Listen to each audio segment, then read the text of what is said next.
In this episode, I'll break down the record-breaking year the SpaceX just had, and talk about what that may mean for the future. We'll also review what space has looked like in the rest of the world in 2022. Welcome to the Undiscovered Country.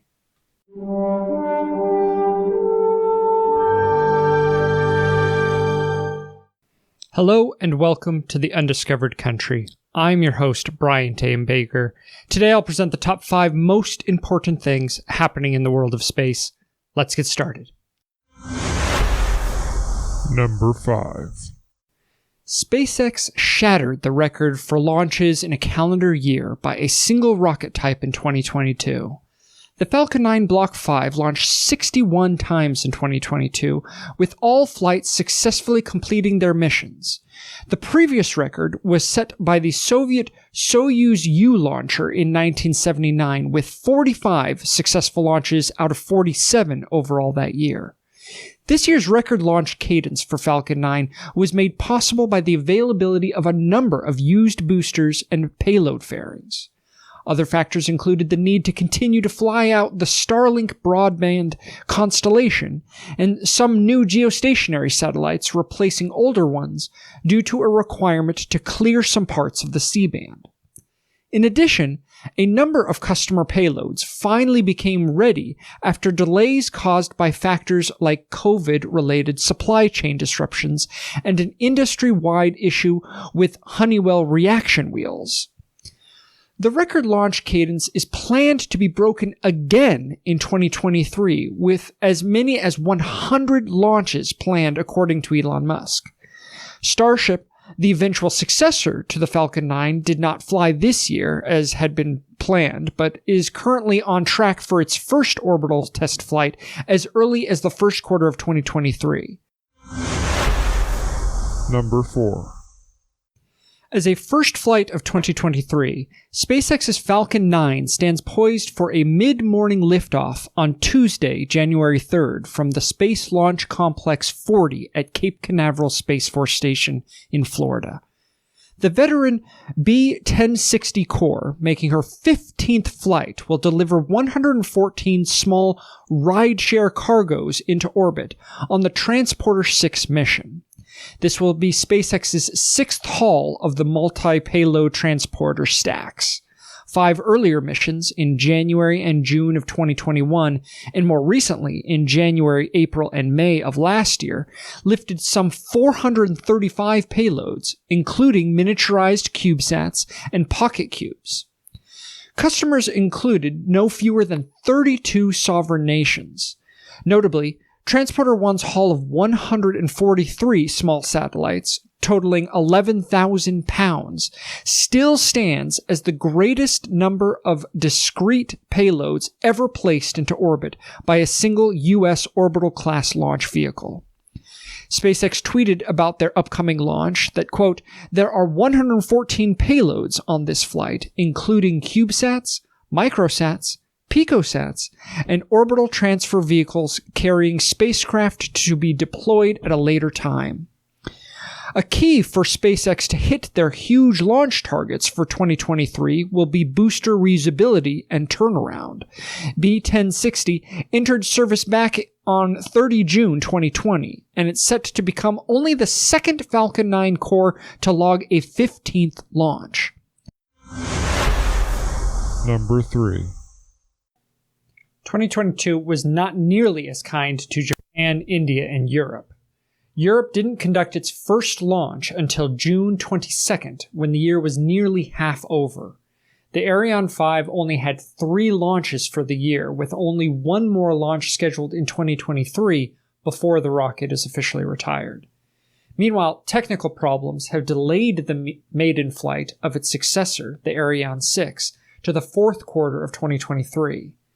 Also, the Vega C rocket made its maiden flight on July 13th by placing 8 payloads into orbit, but a second Vega C launched on December 21st suffered a pressure drop in its second stage, causing the booster to veer off its planned trajectory. India, meanwhile, ended off with 5 launches after launching only 4 times during the previous 2 years due to the effects of the COVID-19 pandemic. However, Japan's Epsilon's only launch of 2022 failed after its launch on October 12th from the Uchino-Ura Space Center with the loss of 8 satellites designed for demonstrations of new technologies. JAXA said an anomaly in the second stage attitude control system caused the rocket to be misaligned when the third stage separated.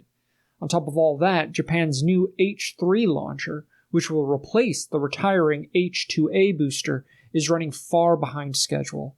The booster's maiden flight is now scheduled for as late as February 12th. Number 2. China, meanwhile, successfully completed 62 of 64 space launches in 2022, a record high for the nation.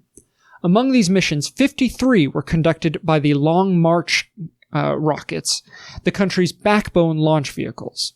Successful missions included the deployment of 22 satellites into space by a Long March 8 rocket, the debut flight of the Long March 6 rocket with solid strap-on boosters, and the launch of reusable test spacecraft by a Long March 2F rocket.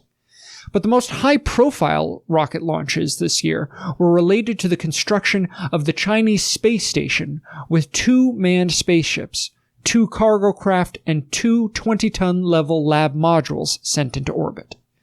China has also made advances in its manned space program, a total of 9 taikonauts on 3 missions, Shenzhou 13, Shenzhou 14, and Shenzhou 15, which participated in the construction of the space station.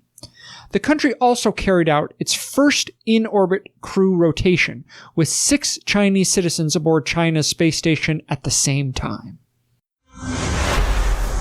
Number 1. A new study has made some revealing discoveries about the surface of the moon, thanks to samples returned from China's Chang'e 5 mission, the 5th lunar exploration mission of the Chinese Lunar Exploration Program, and China's first lunar sample return mission, which was launched on 23 November 2020 and returned around 1,700 grams of lunar sample from the moon's northern Oceanus Procellarum region, near the huge volcanic complex named Mons Rumker. In a paper published in Nature Astronomy on December 22nd, Dr. Zheng Xiaojia, Professor Li Xiangyao, and Professor Liu Jianzhong from the Institute of Geochemistry of the Chinese Academy of Sciences identified 7 exotic igneous clasts in Chang'e 5's samples from more than 3,000 Chang'e 5 regolith particles. By comparison with lunar rocks from the U.S. Apollo missions, the researchers found that 3 exotic igneous clasts in the Chang'e 5 regolith exhibited unusual petrological and compositional features. The magnesian anthracite clast, which was not observed in Apollo samples, provides evidence that magnesian anthracites is also an important component of the near-side lunar crust.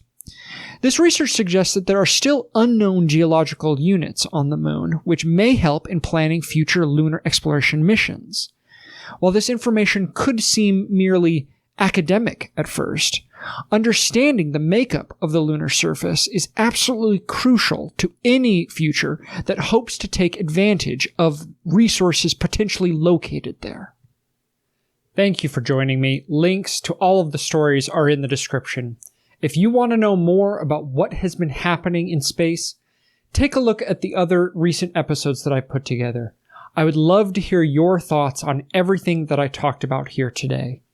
If you feel that this information has been helpful to you, please consider giving it a like or a rating and subscribing and following the content. I am honored to be a part of this community of citizens in this undiscovered country of ours, and I'll see you again next time.